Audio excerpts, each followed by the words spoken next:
እዚህ ላይ ትንሽ በጣም ስሜት እንትን የሚል ነው እህታችን የላከችው።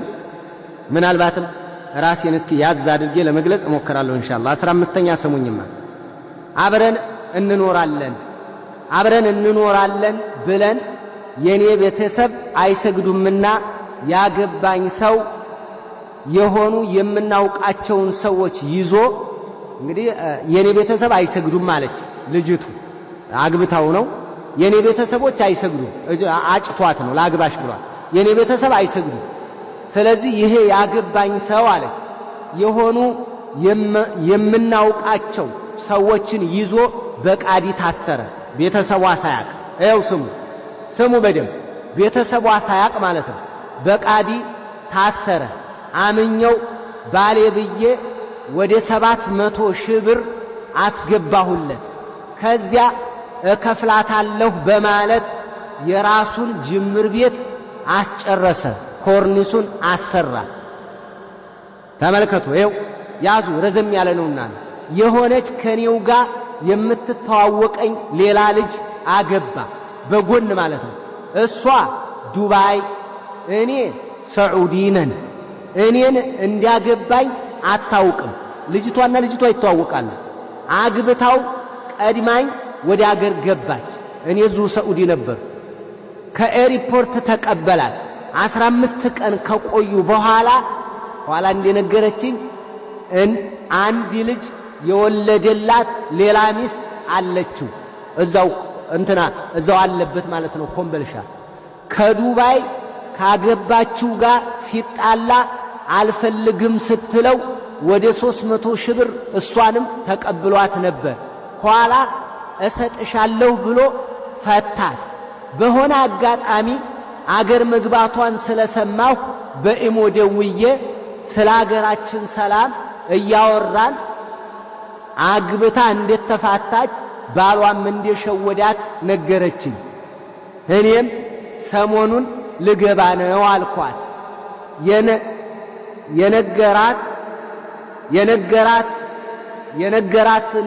የነገራት ምክንያት ለኔ ከነገረኝ ምክንያት ጋር ተመሳሳይ ነበርና ይህ ሰውዬ እስኪ ፎቶውን ላኪልኝ አልኳት።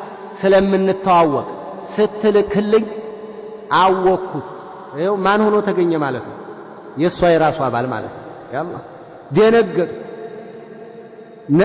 አገሩን ስጠይቃት የልጁን አገር ስጠይቃት ማሻ ነው አለችኝ። ማሻ ነው ብሎኛል አለችኝ። እኔን ደግሞ ሐይቅ አህባሽ አላስቀምጠን ብሎ ስንዮችን ፍለጋ ኮቻ መጥቼ ነው አለኝ። ብሬን ለመቀበል ብዬ እንዳልሰማ ሰው ዝም አልኩ። አልነገርኩትም። ጓደኛዋን ነው ያገባው ማለት እንግዲህ ዱባይ ያለ ሁሉንም ደብቆ ነው ያገባቸው። ነይ አለኝ። እሺ ብሩን ለወንድሜ ስጠው ቦታ እንዲገዛልኝ አልኩት። ከብሩ እኔ በልጥሻለሁ፣ ቤት አስጨርሸበታለሁ ብዬሻለሁ። አሁን ፋብሪካ ውስጥ ደህና ሥራ አግኝቻለሁ፣ እየሰራሁ እከፍላለሁ አለኝ። ይህንን ሰው ዱርዬ ገዝቼ ባስቀጠቀጠው ወይ ባስደበድበው ኡስታዝ አላህ ዘንድ ይጠየቃለሁ ሆይ ዱዓ አድርጉልኝ። አጠፋሁ ዲናለው ብዬ ራሴን ጎዳሁ። ጀዛከላሁ ኸይራ ትላለች እህታችን። እንግዲህ እየሰማችሁ ነው።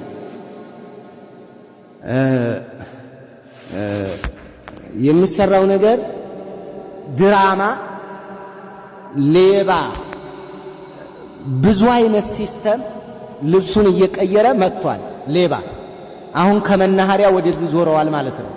ዱርዬ፣ ሌባ፣ አሸራጭ፣ ጠምጣሚ ያዙ። ይሄን ያዝ አድርጌዋለሁ ስሜቴን። ኢንሻአላህ አላህ ያስተካክልን ሁሉንም። እኔ እህቶቻችንም አላህ ልቦና ይስጣቸው። ይሄንን እንግዲህ ብዙ አይነት ነው ያነበብኩት። ይሄ ሌሎቹን ይተካል ብዬ ነው ያመጣሁት። ባንድ የተበሉ በጣም ብዙ ናቸው። አሁን ተመልከቱ። አንዷ ዱባይ ናት፣ ደግሞ እኮ ቂልነት አያውቃቸውም ጓደኞች እንደሆኑ። እንግዲህ አላህ አለም ብቻ ያችንም ለብቻ ያወራታል፣ ይችንም ለብቻ ያወራታል። ይችንም አግብቷታል፣ ያችንም አግብቷል። ሁለቱንም ሚስት የለኝም ብሎ አግብቷቸዋል። ኮምበልቻ ደግሞ ሚስት አለች የወለደላት። አሁን እህቶች እንደው ሽሚ አትግቡ፣ ትዳር አትሻሙ። ትዳር የርዚቅ ጉዳይ ነው። ሶብር አድርጉ። ወይ ስትሄዱ አግቡ፣ ወይ ቤተሰብ የሚያውቀው ሊወቀስ የሚቻል ሰው አግቡ፣ ወይ ጓደኛ እንደው የሆነ በዲኑ የሚታመን እንደው የሆነ ደባ ቢፈጽምብኝ ለከለ ያስወቅሰዋለሁ የምትሉት አካልን አግቡ። አትሻሙ። አሁን እናንተ እኮ እድሜ እየተሻማችሁ እኮ ነው። ሰዎቹንም ዱርዬ ያደረጋችሁብን እኮ እናንተ እኮ ናችሁ። እኔ ለእናንተ ስል ወንዶችን ብቻ አይደለም መቀጠቅጠው፣ እናንተም እምትገርሙ ናችሁ። እምትገርሙ አገር ቤት ላይ የሚባለውን ለምን እናንተ ላይ ታመጡታላችሁ? ሴት ልጅ ጡት እንጂ ልብ የላትም እያሉ ይተርቱባችኋል። ለምን ለዚህ ትጋለጣላችሁ? እንደው ከጧት ጀምሮ እኮ እየተወራ ነው፣ እየተነገረ ነው። 700 ሺህ ብር ሰጠሽው አለቀ። አሁን ይሄ ይመለሳል? እንደው በፋብሪካ ገብቶ በኢትዮጵያ ስራ ልጅ አሳዳጊ እንዴት አድርጎ ቆጥቦ ይሄ ሊዝ በ99 ዓመት የሚያልቅ አንተ ምን ሆነሽ ነው? አሁን እኔ የበለጠ አትናደጂ። በቃ እንደው ሶብር አድርጊ። በቃ አለቀ። አሁን ይሄ የሆነ 700 ብር ነበር፣ 700 ሺህ ብር ነበር። በቃ ተዘረፈ በይ አለቀ። በቃ ተይው። በቃ ተዘረፈ አለቀ። በቃ ሄደ። ሰው ይሞታል አይደል እንዴ? ሰው ያጣል አይደል? ሰው ወንድሙን ያጣል አይደል? ሰው እናቱን ያጣል አይደል? በቃ ሞተ የኔ ብር በይ አለቀ። ተሸወድሽ አይደል? እተቅላ እሱን ገዝተሽ ሌላ ነገር ማስደረግ ማለት ሌላ መቀመቅ ውስጥ መግባት፣ ገንዘብሽን ማባከን፣ ሌላ ስራ እማይሆን ውጥንቅጡ የወጣ ህይወት ውስጥ ነው የምትገቢው። ትውት አድርጊውና ጭክን በይና እግርሽን በመኪና ኮል ታጭፍቻለሽ አይደል? አይንሽ ሊጠፋ እኮ ይችላል። ስንት መቶ ሚሊዮን የማይገኝ እንትን አይንሽ አለ፣ እግርሽ አለ፣ ጤንነትሽ አለ። ስንት ሚሊዮን ዶላር እኮ ይዘሽ ነው የምትዞሪው እማይተመን። ያውም በቃ ትውት አድርጊ። ይሄ ላንቺ ምክሬ ነው። ለእህቶች ከዚህ በፊት ጮኬያለሁ፣ ተናግሬያለሁ፣ የሚበቃችሁን ያክል ተናግሬያለሁ። ግን ንባቡ እህታችን ራሱ የጠየቀችው ያስተምራችኋል። የሚሰራ ድራማ፣ የሚሰራ ስራ ይሄንን የሚሰራው ይሄንን ድራማ የሚሰራው ምን አይደለም የሆነ ቃሪያ ሱሪ የለበሰ አካል እኮ ብቻ አይደለም፣ አጠር ያለች ጀለብያ የለበሰም ይሰራል።